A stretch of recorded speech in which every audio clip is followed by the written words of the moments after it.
नमस्कार। आयुर्वेद में ऐसा लिखा है कि यथा ब्रह्मांडे तथा पिंडे। जो भी इस ब्रह्मांड में है वही हमारे शरीर में है। क्योंकि बात प्रकृति की चल रही है तो आज भी हम इसी बात पर चर्चा करेंगे। मैंने पहले बताया था कि प्रकृतियां अलग अलग होती हैं।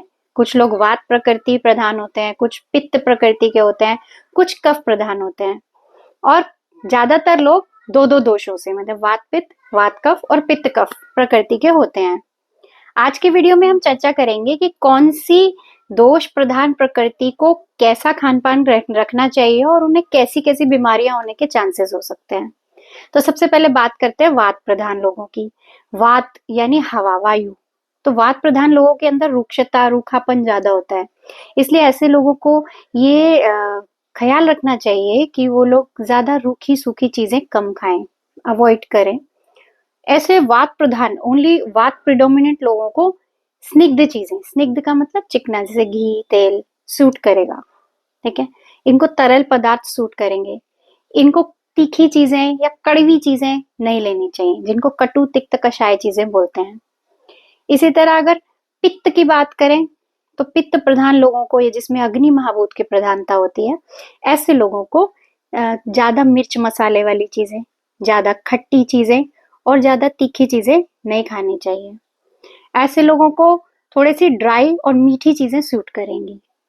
अगर हम कफ प्रधान लोगों की बात करें, कफ प्रकृति जिसकी है, जिसमें कफ दोष की प्रीडोमिनेंस है, जिसमें पृथ्वी और जल महाभूत की प्रधानता है, ऐसे लोगों को स्निग्ध चीजें यानी चिकनी चीजें, घी तेल से बनी हुई चीजें, तली हुई जितनी भी चीजें हैं, भारी खाना जो खाने में पचने में भारी होता है, जैसे नॉन वेज है, दूध से बनी हुई चीजें, डेयरी प्रोडक्ट्स हैं, ये इनको आराम से नहीं सूट करेंगे क्योंकि इनके प्रकृति के लिए सूटेबल नहीं है ना।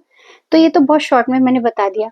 कफ प्रकृति वाले कैसा खाना खा सकते हैं? इनको कटु तिक्त कषाय मतलब थोड़ी सी तीखी चीजें, थोड़ी कड़वी चीजें और कसैली चीजें सूट करेंगी, लेकिन मीठी चीजें, तली हुई चीजें सूट नहीं करेंगी। ज्यादा नमक वाली आइटम सूट नहीं करेगी।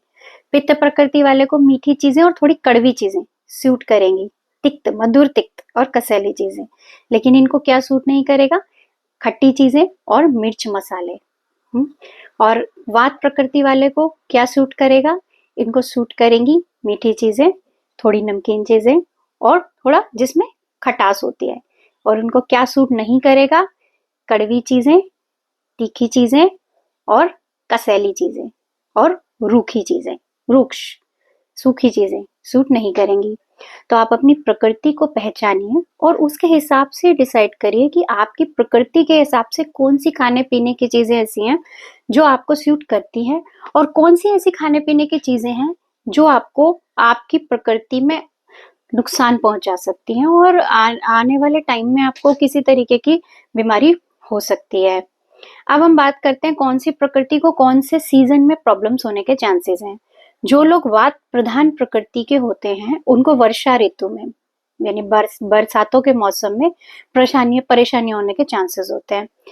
जैसे कि किसी भी तरीके की शरीर में दर्द होना, जोड़ों में दर्द होना, मांसपेशियों में दर्द होना, नसों में दर्द होना, सिर में दर्द होना, पाचन खराब होना, कॉन्स्टिपेशन जैसी टेंडेंसी होना, ये सब वात प्रधान डिसऑर्डर्स हैं। और वर्षा ऋतु में वात का प्रकोप होता है, नेचुरली होता है, तो इनको सतर्क रहना चाहिए।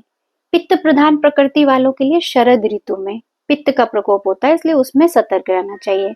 उनको कैसी प्रॉब्लम्स हो सकती है? शरद ऋतु वर्षा ऋतु के बाद आएगी, उसमें उनको अनेक तरीके के बुखार, ज्वर, इन्फेक्शंस, पेट में अल्सर होना, उल्टी दस्त लगना, स्किन प्रॉब्लम्स होना, ऐसी तकलीफें बढ़ सकती हैं। तो उस सीजन में पित्त प्रकृति वालों को अपना अधिक ख्याल रखना चाहिए। कफ प्रकृति वालों को बसंत ऋतु में, सर्दी के बाद जो ऋतु आती है उसमें कफ का प्रकोप होता है, इसलिए उस ऋतु में उनको सतर्क रहना चाहिए। ठीक है, क्योंकि उस ऋतु में ज्यादातर अपर रेस्पिरेटरी ट्रैक्ट, ऊर्ध्व जत्रुगत विकार होने के चांसेस होते हैं, जैसे सांस की परेशानी, खांसी, दमा, बुखार, जिसमें उल्टी लगना, इस तरीके की परेशानी हो सकती है। सिर में दर्द होना, भारीपन होना शरीर में, पेट में भारीपन होना, है ना।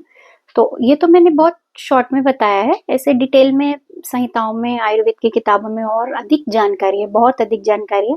कम समय के कारण मैं इस वीडियो में सब कुछ नहीं बता सकती। मैंने एक छोटा सा आपको मार्गदर्शन दिया है कि अपनी प्रकृति के हिसाब से आपको किस तरीके के खान पान पे ध्यान देना चाहिए और किस किस मौसम में आपको कौन सी परेशानियां होने के चांसेस हो सकते हैं या रहते हैं। तो आज के लिए बस इतना ही। आगे इसी चीज को जारी रखेंगे, आने वाली वीडियोस में फिर और चर्चा करेंगे इस विषय पे। अपना ध्यान रखिए और अपनी प्रकृति को जांचते रहिए। नमस्कार, धन्यवाद।